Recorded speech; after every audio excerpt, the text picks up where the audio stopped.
Hello guys, welcome અમારા mini વ્લોગમાં તમારા બધાનું સ્વાગત છે. ને આજે આપણી સવારે નીકળી ગઈ હતી સુરત જવા માટે.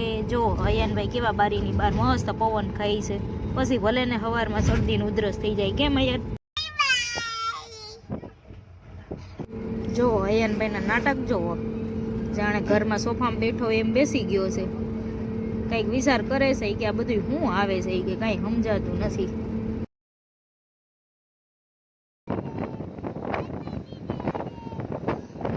અયાનભાઈની આ સ્લીપર બસમાં પહેલી વાર સવારી હતી, એટલે આપણે ઉપરનો સોફો લઈ લીધો છે સૂવા માટે.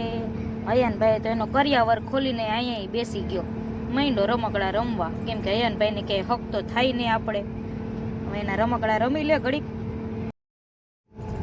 જો રમકડા રમીને થાકી ગયો એટલે હોટલ આવી ગઈ. તો અયાનભાઈ લઈ લીધો આઈસ્ક્રીમ, અને આઈસ્ક્રીમ ખાવામાં જો એને હનુમાન દાદા જેવું મોટું કરી નાખ્યું છે. કેટલો મશગુલ છે ખાવામાં.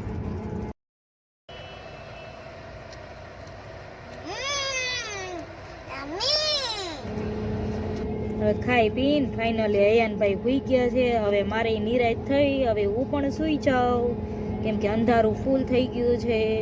વહેલા પડે સવારને આપણે સુરત પહોંચી જઈએ. Bye bye.